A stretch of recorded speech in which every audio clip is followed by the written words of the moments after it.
Spread your legs. Clear. Let's go.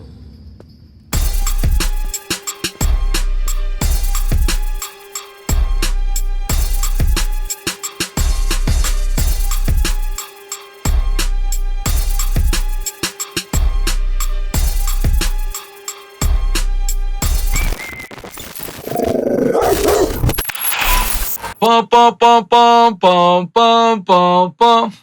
What you gonna do? Woo! What's up? Welcome back, man. It's your boy Pistol, man, and that West Coast journey, man. And that yard talk, man. Today's guest is my brother, man. Long time friend. I know these brothers, man, since they was young kids. You know, me coming straight out of Penn, straight out the cell. You know, going on a road with them. You know, being on tour with them, you know, videos and all kind of shit, man. You know, and we have a long history, man. And particularly, you know, this gentleman that we have on our show today, with all honor, man. You know, I want to thank my brother, man, Krayzie Bone, for, you know, already know, taking that walk with me on that yard talk, man. And me and Krayzie Bone, man, we've been through some shit, man. You know, we crazy about jewelry. We always used to, we've been through a lot together, man. I know these kids for a long time. And like I said, man, it's a pleasure to have Krayzie Bone on my show, man. You already know. And taking that yard talk with me with your boy Pistol. Let's get right into it, man. Yard talk.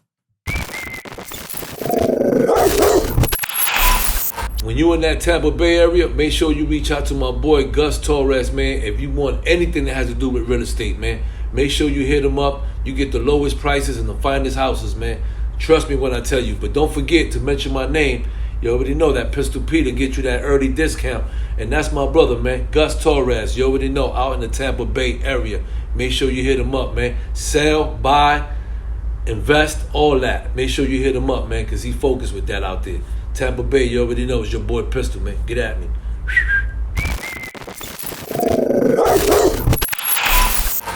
You already know what it is. Your boy Pistol Pete, and it's the dog in the yard.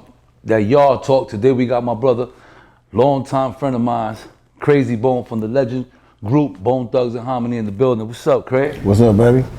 What's good with you, brother? How you been? All good, man. Just chilling, man. Just doing my thing, hustling. Hustling, doing the same thing. All day. Still getting the music done and all that? Oh, yeah. Some new shit you working on?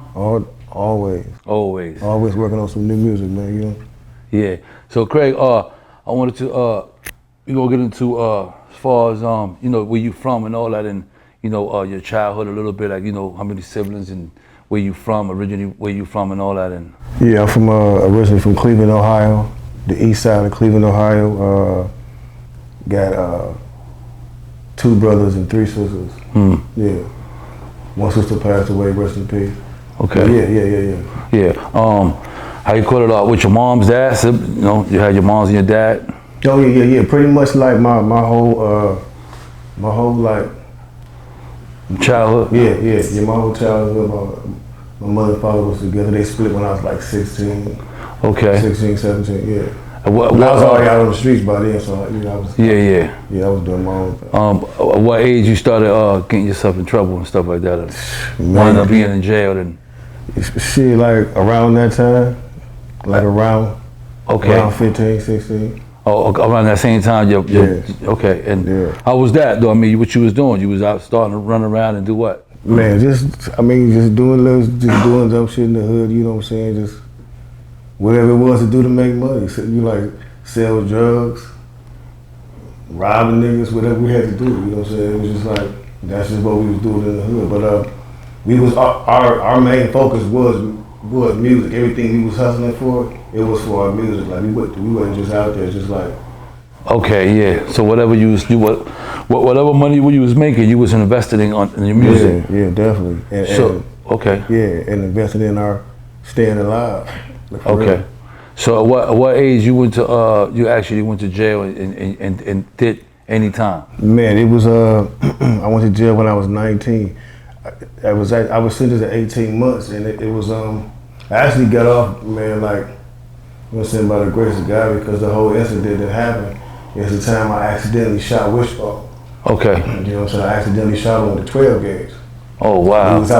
We was out on the mission, and you know what I'm saying, like just too intoxicated, and And the gun went off. Yeah, you know what I'm saying? So you basically you shot Wishbone by mistake. Yeah. Going to go do something or something. Yeah, definitely. Okay. And so he didn't press charges, but they still charged me with the state picked it up and they still charged me with having a sawed-off shotgun. Yeah. So. Wow. So how that turned out? I mean, you went to Oh yeah. through the system? Yeah. I was there. I mean, man, honestly, it only took me that one time. You know what I'm saying? I was like, when I went there, because I was so into my music. When I went there, I was like, you know, it ain't like, this ain't the spot I'm trying to be in. You know what I'm saying? So I used to talk to my dudes every day, like, man, when I get up out of this bitch, like, we about to go hard with this music and we gotta make some serious moves. So that's basically what we did. Yeah, so how much time you there for that? Yeah, it was like, they sentenced me to 18 months, but I did like a little over 2 years because I was in and out. Because when I was going to court, they let me out and I wouldn't go back to court and, you know, I would be caught with it. You know what I'm saying? Like spend time in the county, you know what I'm saying? Yeah, so it was crazy. So then you fought, so you did 2 years. Yeah. And how was that? What was, you know, you going to jail for the first time and, you know, I mean, did you ever went through any altercations, or everything was all smooth doing your little? Man, it was crazy because when I went to jail, like my brother was locked up as well. So, but he was in a different institution. So, I mean, you know, like he would talk to me and tell me how it was in jail. You know what I'm saying? Like, and tell me that I never wanted to be there. But you know, I was just like young and hard-headed. You know what I'm saying? And that's why I ended up. So. I mean, you know, going through it, I was like, man, on the bus ride, I was like, nigga, I'm going to prison. This shit is crazy. This shit is real. You know what I'm saying?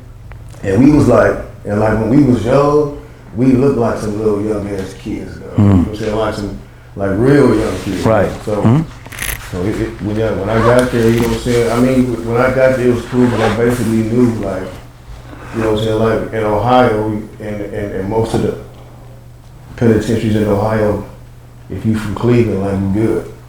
Okay. You know what I'm saying? Because Cleveland mostly like. So you knew a lot of people when you got there? Yeah. Okay. Yeah, so, and plus my brother, you know what I'm saying?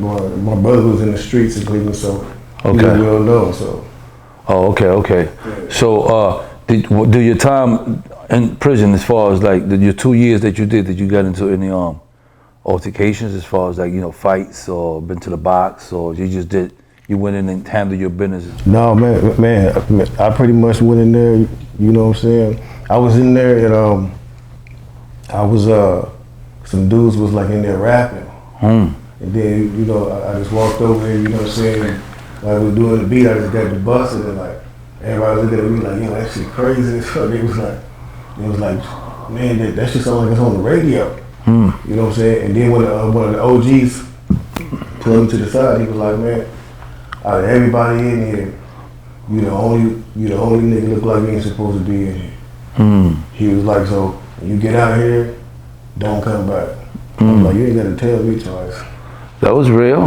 Yeah, real, you know what I'm saying? So I pretty much just stayed to myself. My actual nickname in there was Silence. Niggas call me Silence because I stayed to myself. They only heard me speak when I did music and shit like that, you know what I'm saying? So, yeah, but I was pretty much cool. Being that you was in jail, what you did during the time to keep yourself up to date besides rapping for the rest of the inmates and all that in prison?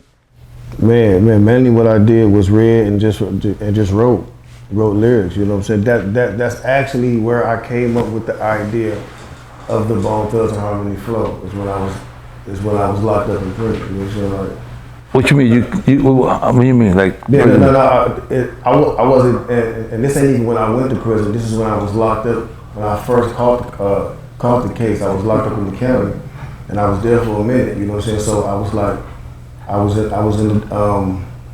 in the day room watching Rap City, the basement. No, it was. You was watching Tigger.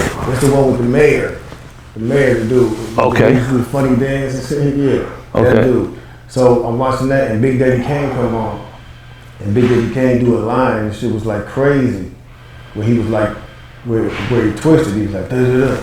And then I heard this shit, and I was like, man, that'd be crazy as fuck for somebody to do the whole rap like that, just non-stop flowing, just like da-da-da-da-da-da-da-da. You know what I'm saying? Like, so I went back in my cell, I didn't have no paper to write on, so I brought a pen from one of my dudes, and I wrote the whole rap.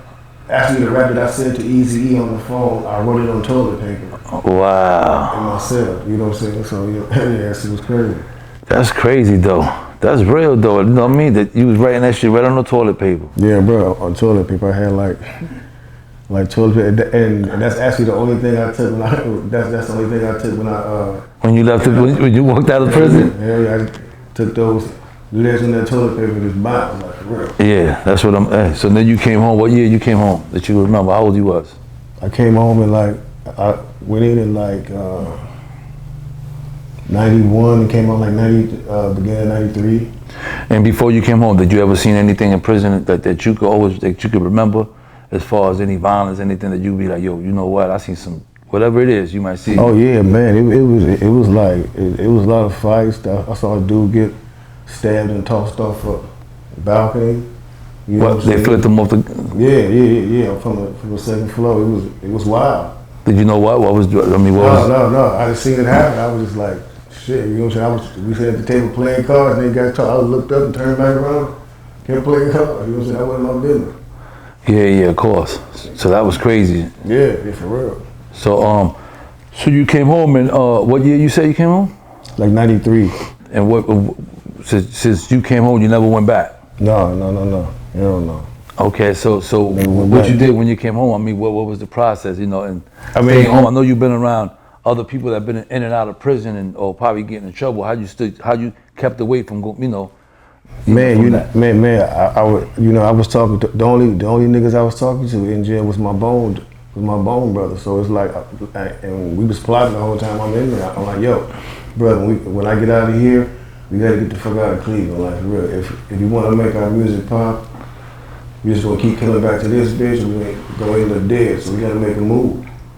And then so shortly after I got out, Flesh had came out here like cause he was in college, like going to school, and he was while he was out here, he was going to all kind of parties and shit, and he would call us like, yo, nigga, I was at a party and such was here, all these famous motherfuckers was here. He was like, y'all need to be out here to be seen and heard. So we came up with the plan to like hustle up money to come out to LA. Like we hustled up money in Cleveland and took one-way bus tickets out to this motherfucker. It's like just on the hustle. It's like we looking for somebody that's gonna listen to us rap. Who was on that bus? It was me. It was me, Flesh, Busy, and Lay. Which one didn't come with us the first time we came out here. When we came out here like on the hunt, Which didn't come because he was dealing with other shit back at home. But we came out here and just like, man, we was like doing everything we could, like just trying to get on. We was really looking for Eazy E. Like we left Cleveland like on that mission. Hell yeah, we told niggas in the hood, we was like, man, we coming back with Eazy E and a video crew. Like no bullshit. Like, and we found Eazy E. Wow. So how long before you found Eazy E? Man, so man, we was out here for like a little over 6 months, and then somebody from Cleveland called us, and they was like, yo, I got the number to Ruthless Records, and they gave us the number, and shit, we just started calling every day, like asking to speak to Eazy, like every day, and then one day the receptionist, she was like, you know what, I'm tired of y'all calling, I'm gonna make sure Eric call y'all back today, cause y'all been calling here every day, I'm gonna make sure he call y'all back. So shit, later on that day the phone rang and we picked it up and it was Eazy. On the phone, he was like, and I speak to Bone, and we was like, yeah, this is Bone, and then should I rap for him on the phone, and he was just like, yo, that shit is crazy as hell. You know what I'm saying? So the whole shit, but we actually after we talked to him on the phone, he told us that he had a show in Cleveland, and then he would call us back in 2 hours. But the person he was staying with, you know, like the female was hating, like she left the house and locked her phone in the room. You know what I'm saying? The phone ringing all day. So we like, you know what? We just gonna hustle up some money to get back to Cleveland, to get to the show. The Eazy was on, and then that's when we met him in Cleveland. Y'all ran down on him. Like, oh. Yeah, chased him like from Coast to coast. Like, So then what happened when you finally met him and all that? man, we met him at the night we met him, he was like, is y'all the ones that rap to me on the phone? He was like, yeah. He was like, so what y'all trying to do? We like, man, we trying to get signed. We trying to leave tomorrow. We ain't got no luggage. We ain't got nothing. We ready to move. He was like, so call me in the morning. And he made arrangements for us to get back with the Greyhound bus and come back out here. And it was over after that. Wow. So after that, it was a legend. Oh yeah, for real. So I mean, what was your first move after that? I mean, like he signed y'all, and after that, y'all just went on the road with him, or like what? Yeah, I mean, when he first brought us out here, like he took us around to like every day he would come pick us up and take us to different studios and different producers. The first producer he took us to was Rhythm D. Okay. The one that made Real Compton City G. He took us to him, and like we did a song with him called Down For My Thing. And then he took us to Yella. We did For the Love of Money with Yella. And then when we got to DJ Unique, and you know, and we started vibing with him, and like the beats he was bringing us, that's when we stopped. And we were just getting all our tracks from DJ Unique. So how was it working? You know, getting in the game and working with Eazy E and all that. Your first time working with Eazy E. Man, Eazy, like, man, it was crazy because like Eazy took us right in, like, and he put everything to the side when we came out here. Like, we kind of felt the vibes of like, everybody like, who was these niggas? You know what I'm saying? Come from Cleveland. You know what I'm saying? Like, so we felt the vibes. That's like, determination, man. Yeah, and we was with E like almost every day. So like, we'd go to the studio with him. Like, he would basically, I mean, whenever he wanted to record his shit, he'd kick everybody out. Like, you know what I'm saying? Like, it's gotta go. You know what I'm saying? And then like we hear the song the next day or the next couple of days. You know what I'm saying? But he was always on some secret shit, man. Like he was like a little sneaky motherfucker. Like Yeah. Like seriously. Like, that's just the way he was moving and shit. I mean, he was really from the street. Yeah, definitely. So you know, I mean, I guess that's how you got to move out here. He moved by himself a lot, though. You know what I'm saying? Like, he moved by himself a lot. Okay. I know that you basically the only group that I know, I mean, in hip hop legend that actually worked with Eazy E, Tupac, Biggie Smalls, and Pun. Now I want to ask you about Pun because you know Pun is my brother too. You know, rest in peace. You know, TS family. Yeah. So I mean, how was that work? Because I believe I was in prison. That's before I just came home. Yeah, man. Joe and Pun, they was like the first dudes in the rap game that took us in New York. Like we came to New York, like we just bonded with them through Steve Lobel. You know what I'm saying? And like ever since then, like we just been like that was fam. Yeah, that bond. Like every time we went to New York, Fat Joe held us down. You know what I'm saying? Like Big Pun, you know they always held us down. So like it was just family. Facts. As a matter of fact, we was in New York when we found out that he passed away. We went right over to his house, Steve Lobel. Yeah. You know what I'm saying? So it was crazy. Yeah. I know that. How was it working with Pun though? I mean, for those that don't know Pun, because Pun was funny and crazy. Man, I remember when we first met Pun, like, and when we heard his flow, we was like, yo, that nigga is sick with the flow though. You know what I'm saying? Like, because he used to be like non-stop with it though. You know what I'm saying? Like, we was like, yo, that dude got what, and Joe used to always say he was gonna blow up. So, and that shit happened. Like, man, Pun was a cool dude, bro. He was a cool dude to be around. Silly dude, you know what I'm saying? Like, yeah, for real. Hey, you know, I always tell Steve, I say, yo, there's one thing about Bone Thugs. I love them. Yeah. You know, I fuck with y'all since I know y'all since y'all was young kids. And one of my first video, what was the first video with Joe and Pun and all that? Everybody had the suits on. Oh yeah, I'm in that video. Yeah. I'm in that video. Yeah, I remember that shit. You know, doing my thing. I just seen a picture of that shit too. That shit was a long. You seen the picture? I had hair some of them pictures, man. Yeah, really. Me and Steve had, you know what I mean? We had some hair. And never look back on prison ever in your life. Man, never. No, so never been again ever. No.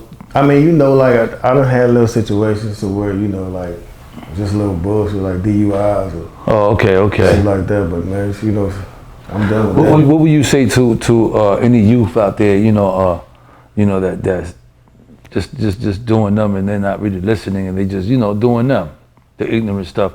And, and why you another question is, why you think shows like this is important, for the youth? Yeah, well, man, unfortunately, like to the youngsters, like unfortunately, like a lot of youngsters out there, it's hard to talk to them, it's hard to tell them, what's real.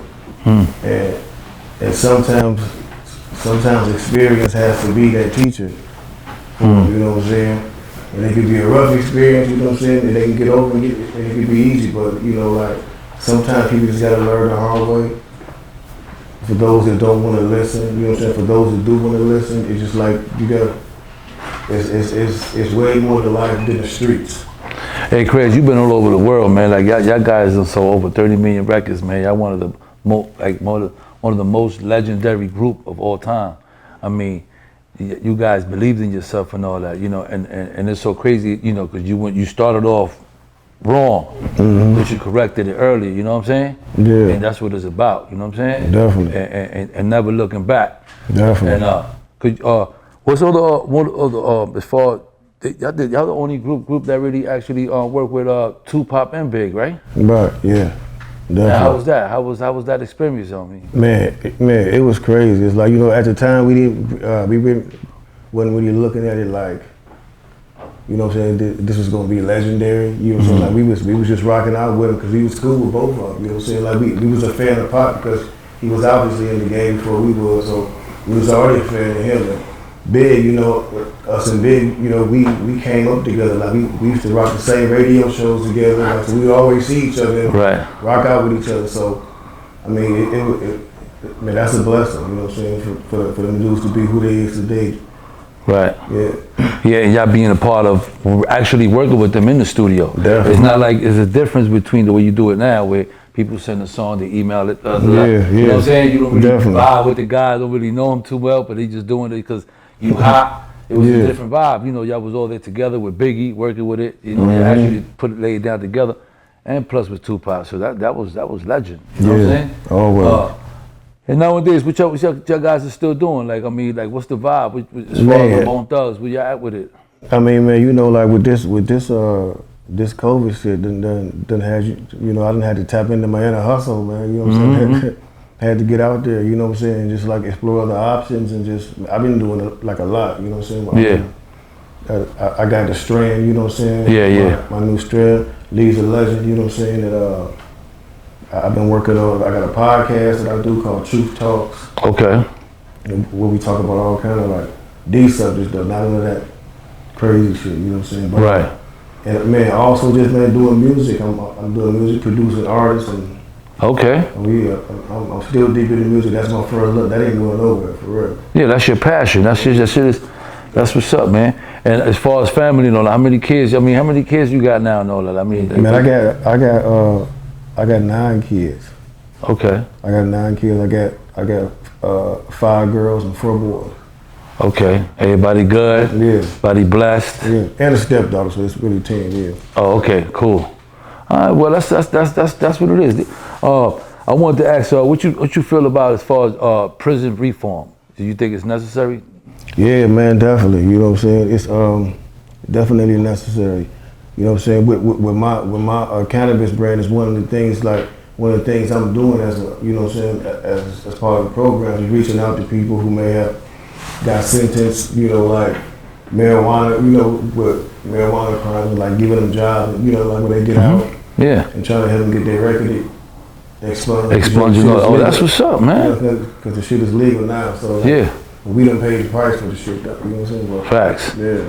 So that's what you're doing? Yeah. So you actually in hand helping people get this shit expunged. Yes, indeed. And all that. Well, that's big, man. Yes, that's what this show is about. It's about giving those individuals that never had that platform, you know what I mean? Yeah. The opportunity to express themselves, you know what I mean? You feel me? Yeah, bro, that's definitely important for real. Yeah, and that's a good thing though that you're doing that though, because I mean that's a lot of people come home and they don't have nothing to do, they don't have no place to go, no guidance, they don't even know how to work the phone. You know what I'm saying? Like you gotta, so it's important, especially you go to weed, you get catch a weed charge. I mean, this should be able to expunge all that. Because weed is legit now. Yeah, you know what I'm saying? And like I said, we paid the price for it. You know what I'm saying? Like, and now all of a sudden it's legal and they're making profit off of it. We deserve some of that profit, like for real. So we need that, for real.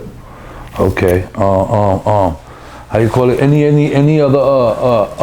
Any other as far as doing the process of your career, did you have it, as a group, been there another altercations with the law where y'all been through situations with the fellas that you could tell us about, like a situation where it was unjust or anything like that? Oh man, like when we first came out here, this was back like when we first signed with E. Man, we was out here. We was going to the. We had just got a $10,000 check from Jerry Heller. You know what I'm saying? And we was going to the bank. We got out the car, went inside the bank. Like I guess that's how we was dressed. We was dressed looking like straight thugs though. You know what I'm saying? It was like, hold on. Going up in the bank with like a $10,000 check, but they like, hold on, wait a minute. Like, no, but the bank was actually cool because they knew us. You know what I'm saying? And Jerry Heller had called and told me he was coming, so the bank was cool. When we was coming out of the bank, I guess somebody like an old lady saw us coming out the bank, and she called the police and said it looked like we was robbing the bank. What? Yeah, bro. And we pulling out the bank. And as we pulling out, like we see like Fed car after Fed car passing, and they look and they mean mother at us though, like all of them, like and you like shit. Like, what they looking at us? DJ Unique was driving, and then like we get on the highway. Next thing you know, we see helicopters and like they're shutting off the traffic behind us, and every exit we pass, it's like four cop cars getting on the exit. I'm like, this is crazy. So they finally pull us over and they have us get out the car on a hot ass summer day like today, on a 101 highway, and they laid us down, laid us down like face, you know what I'm saying? Yeah. On the pavement, and they said somebody called and said we was trying to rob the bank. Like, yo. And they seen you with that money too. They was really like. Yeah. But Jerry Heller called flipping. Go to the police station flipping, like, what the fuck? You know what I'm saying? Like, yeah. So at least you had somebody step up and was like, I mean, how that made you feel? I mean, y'all like, what the fuck? I mean, bro, we was used to that shit, like coming from Cleveland. That's what I'm saying. Tell me about it, Yeah, we was used to that, like, like the police, like, fucking with you and like just harassing you, like, that shit was happening to us all the time. That's why we have so many songs, like, about the police, but. Man, it shows that it was the same shit out here. You know what I'm saying? Like, when you moved to California. Yeah, it was the same shit out here. So the police is they the same way as Cleveland. Yeah. Everywhere, bro. Lay you down. No questions. Ask questions later. Everywhere. Yeah. Well, Krayzie Bone, man, I wanna thank you so much, man, for just being here. I appreciate you coming through. You know what I'm saying? All good, bro. All day. Like I said, for those that don't really know, me and Krayzie them been on tour. We've been way back. We have a relationship for a long time. I know him since they was all young kids and stuff like that. Definitely. I used to fucking get all his jewelry. For real, all my jewelry. All his jewelry. I used to get all his shit. I remember before we even got into this interview, we were just vibing, which is, it's like, it's bad memory, but it's like shit. I remember I got this guy so much jewelry, so much shit. Yeah. And he called me. I said, I called him one time. I said, Craig, you good? He said, P, you won't believe what the fuck I did. I said, what you did? He said, man, I left all my jewelry in the plane. Everything. I was like, what? Yeah, and I ain't really bought no more jewelry like that, like since then. I was like, you know what? I'm not fucking with that shit because I can't keep up with, like, keep losing. Yeah. Waste money. Yeah. You know what? I've been through some shit like that. I told you I lost just one earring, and that shit had me. I was like, oh shit! I couldn't believe I lost that fucking earring. I was like, and just because the earring was $50,000, man. I was like, shit. Ever since I ain't never gonna put an earring on my shit for $50. That's crazy. So, you know what I'm saying? So I would never do that again, you know? I feel you. I mean, nowadays, you know, we just, what we doing is now is just, you know, concentrating on family and your kids and all that, because that's what it's about. You know, at the end of the day, all those things is all materialistic, and that shit goes and comes, and you know what I mean? What matters nowadays, especially, is to be united with your loved ones and your family, and we in critical times and all that. You know what I'm saying, Craig? Definitely. Where we need to support each other and love each other and all that for free. Definitely. You feel me? All day. Shit like that. You know, all day, bro. You want the best for your loved ones and all that. So, you know, so that's the vibe with it. You know what I'm saying? We on positive vibe, Craig. All day. You know? All day. But anyway, with that being said, I want to thank you so much for coming through, my brother, man. You're my brother for life, man. All day. And you already know, Bone Thugs, my brother Craig. You already know that yard talk with your boy, Pistol Pete, dog in the yard.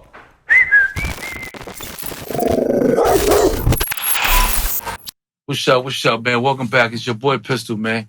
And you already know, man. Thank you, Bone Thugs. Thank you, Krayzie Bone, for coming through, man. Having that yard talk with your boy, man. It was a pleasure having you. And you already know, let's not forget, that merch is on deck, man. So get on it, man. You already know what it is, man. Bone Thugs and Harmony. Pistol Pete, yard talk.